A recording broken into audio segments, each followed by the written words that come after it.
আসসালামু আলাইকুম, কেমন আছেন সবাই?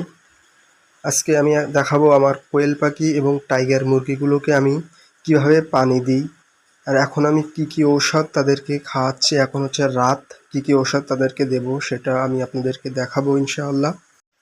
এখন এই যে ডিমগুলো দেখতে পাইছেন, ওই ডিমগুলো হচ্ছে আজকে আমার মুরগি এবং কোয়েল পাখি থেকে যে ডিমগুলো পাই সেই ডিমগুলো। আজকে আমি পরিপূর্ণভাবে ডিম এবং মুরগির ডিম এবং কোয়েল পাখির ডিম পেয়েছি, আলহামদুলিল্লাহ। তো আমি এখন ধীরে ধীরে সমস্ত মুরগির কাছ থেকে পানির পাত্রগুলো নিয়ে নিচ্ছি। আর এখন যে পানির পাত্রটা নিয়েছে ওটা বেঁধে থাকার একটাই কারণ যেহেতু ওরা মোরগ মারামারি করে হালকা, এই কারণে যাতে পানিগুলো না পড়ে যায় তা আমি বেঁধে থুয়েছি। আর এখান থেকে আমি কোয়েল পাখির আমার ছোট্ট কয়েকটা পাখি রয়েছে কোয়েল পাখি, সেখান থেকে আমি পানির পাত্রটা নিয়ে নিচ্ছি। যেহেতু দরজা ছোট তাই বোতলও ছোট, অল্প পাখি বলে তাদের ওই পানিতে হয়ে যায়। এখন আমি আমার ডিম পাড়া যে টাইগার মুরগিগুলো রয়েছে ওখান থেকে তাদের পানির পাত্রগুলো নিয়ে নিচ্ছি।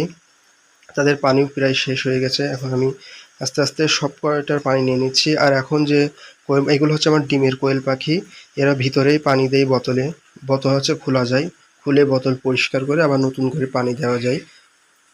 তো আমার যে সাদা বোতলটা দেখছেন ওটা হচ্ছে ওষুধ। প্রথমে হচ্ছে ওষুধ গুলে লাগিয়ে চেষ্টা করছিলাম, কিন্তু ওখানে হচ্ছে যে ছোট কোয়েল পাখির যে ছোট এগুলো রয়েছে ওগুলো ওখানে খাটছিল না, তাই পরবর্তীতে আমি আবার ঢেলে নিই অন্যান্য পাত্রে। আমি এখন যেটাতে পানি ঢালছি এটা মূলত আমার ছোট টাইগার মুরগি। এই ছোট টাইগার মুরগিগুলোকে দেবো। আর এদেরকে আমি এখন দিচ্ছি হচ্ছে থায়াবিন, ভিটামিন বি1 বি2 থায়াবিন দিচ্ছি। এছাড়া হচ্ছে আমার যে ছোট কোয়েল পাখিগুলো রয়েছে তাদেরকেও আমি থায়াবিন দিচ্ছি।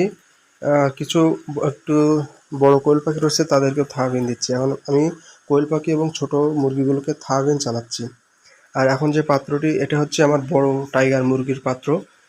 এটাতে হচ্ছে আমি এখন দিব হচ্ছে জিঙ্ক। এভাবে জিঙ্ক আমি 4 থেকে 5 দিন প্রতি মাসে 4-5 দিন খাওয়ানোর চেষ্টা করি। প্রত্যেক মাসে জিঙ্ক, ক্যালসিয়াম, তারপর এডি, ভিটামিন এডি3 এগুলো প্রত্যেক মাসে খাওয়ানোর চেষ্টা করি। থায়াবিন এগুলো আমি প্রত্যেক মাসে মানে পর্যায়ক্রমে দেখা যাচ্ছে 5 দিন 4-5 দিন করে পর্যায়ক্রমে ওষুধগুলো খাওয়ানোর চেষ্টা করি। এতে আমার মুরগিগুলো সুস্থ থাকে, বেশ আলহামদুলিল্লাহ অনেক সুস্থ থাকে। তো আমি এভাবে একে একে সমস্ত পানির পাত্রগুলো ওষুধ পানি নিয়ে এবং এক এক করে প্রত্যেক মুরগির কাছে দিয়ে এটি আমি আবার বেঁধে দিচ্ছি যাতে পানিগুলো না ফেলতে পারে। নিচে ইট রয়েছে, একটু উঁচু করা ইট দিয়ে উঁচু করা এবং উপরে বেঁধে দিচ্ছি যাতে পানিগুলো মোরগ মারামারি করার সময় না ফেলে দেয়। ওই 2টা মোরগ রয়েছে, ওদের হচ্ছে ঠোঁট কাটা নাই। আর এবার এটা হচ্ছে আমার ছোট কোয়েল পাখি, এদেরকে থায়াবিনের পানি দিয়েছি। তো এই পর্যন্তই। সবাই ভালো থাকবেন, সুস্থ থাকবেন। আসসালামু আলাইকুম ওয়া রাহমাতুল্লাহ।